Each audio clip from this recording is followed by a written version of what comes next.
Hi, I'm Jason Sterling. Thanks for joining me today for Decorating the Gatsby. We're going to be tackling inlaid flooring creation, custom columns without custom content, and then working on the landscaping, creating realistic landscaping on hillsides and slopes, providing a more attached in-ground look as opposed to sometimes how it's floating, like trees and rocks and stuff. You place them on a slope and they're kind of floating, halfway out in the air. So we're going to fix that. We're going to give it an attached in-ground look, and also expound upon that technique to use trees as bushes, and also have that look normal, have it like a normal kind of sloping bush. As you can see here in this picture, the pink and white bushes that you see are actually trees, and I've just arranged them using this technique to kind of appear to be sloping down the hillside. So thanks for joining me. We're going to start this like I always start everything, and that's by using Move Objects On. To do that, press Control Shift and C on your keyboard. It's going to bring up that little dialog box that you see right there on the screen, up there in the left-hand corner. Just enter bb dot move objects and then hit enter. And it turned it off. It turned it off because in this case, I already had it on and I was already using it. But it normally will turn it on, and then you'll be ready to go. And that's what we're going to do. We're going to go. We're going to start right now. Let's get started. One of the primary things that hit me when seeing Gatsby's mansion in the 2012 version of The Great Gatsby was the intricately inlaid floors, and I felt if I was going to build a mansion inspired by this film, I would need to have something just as opulent, or at least as opulent as I could manage in the game. For a while at that point, I had used the Control F function to turn a square piece of flooring into a wedge, and in that way create, designs in the flooring. But this floor, I felt required a magnitude greater execution and design to pull off the effect. You can see here though, using Control F does create some effective designs, and I do like it, and it does figure into this floor. I started thinking of the medallion first from the movie. There's a giant sort of G-shaped medallion in the center of the floor. There was no way I could really replicate that, but I could perhaps do a medallion. I thought about the ways I could use, say, the top of a table, and realized I could bring it up from above, from a basement or a floor below. In this case, though, I just played around with making it larger and then smaller, and actually hit on the perfect size that just intersected the floor above it and wasn't too big or too small. Then I thought about giving it some of the flash of the Art Deco era and some of the flash of Gatsby. He wouldn't have just a medallion. There would have to be something a lot more sort of extravagant to it. In this case, I thought I would go ahead and use the mirrored surface table, the round mirrored surface, but I couldn't make it bigger so that it would intersect the floor because I needed it the small size that it normally was.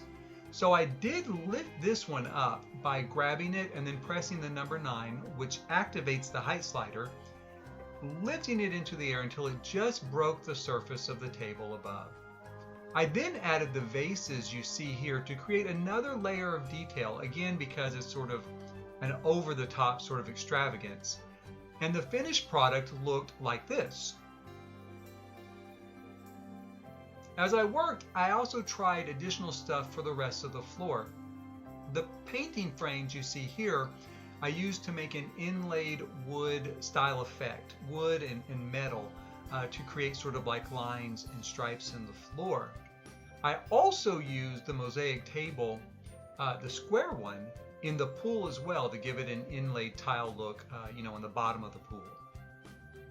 I try not to use custom content when I'm building so that I can share the builds on the gallery easily, but I can often get bored with what we have in game, and columns are a good example. Here in the game, I played around with layering them to create a new look. I started with just the simple square blue column you see there, which I had used a lot at that point. I wanted a more Art Deco feel, so I went ahead and layered it with the first one turned on an angle. Then, in order to create a look, you'll see here, when you zoom in, the columns disappear. I didn't want to have just nothing there when you zoom in. So in order to give it at least something and another layer to the look overall, I took the light fixture you see there, blew it up, doubled its size, and inserted that into the middle. I created a little more detail, and then when the columns disappear, there's still a column style look there. I then added the sort of desk lamps you see there, again, to create another level of sort of detail, give it more of what I think of as sort of an Art Deco feel. Finally, I took the slab, just a slab or whatever it's called from Spa Day, and I put that on top. I often use that on top of columns just to give them a sort of a finished look, a sort of crowning look. Over here on the other side of the room, this is just another example of how I layered the columns. The first column you see me pulling out there is actually from the new debug items. To reach those, you have to type in 2 cheats, which I'll put on the screen now. And you put those cheats in the same way that you do for the move objects on cheat. And then you can kind of go through all the debug items by typing debug into the search box. But you can see here I layered them all together. I used the column from the debug menu because those don't disappear when you zoom in. And while I didn't want just a black column there all the time, it'll do for when you zoom in for close-ups so that it doesn't just completely disappear and the entire effect of the decor is lost. I love the new terrain tools, but often placing objects on slopes and hillsides results in a frustrating look like this, floating rocks. To give the items a more built-in appearance, there's a simple build trick you can do. First, flatten the hill using flooring of any type will do. Then place your items, such as this rock. Then delete the flooring. The landscape will bounce back into place around the object, making it appear to be a part of the ground. I use this for all manner of different items, and sometimes to turn something designed as one thing into another, such as these trees converted into bushes. Here you can see, just as with the rocks, I create a floor and then select my object, in this case the trees, and also in this case I shrunk the trees down. Then using the number 9 height slider, once I had them shrunk, I kind of lifted them into place to give a sort of like a cascading effect down the hill. Then I remove the floor, and that's what it looks like. It looks a lot more natural, and as though it is actually growing out of the ground instead of just kind of sitting there. And here are a few examples of that technique around the estate. That's it for today. Please hit like, subscribe, and follow me on Twitter at JasonSterling70. Thanks for watching, and I'll see you next time.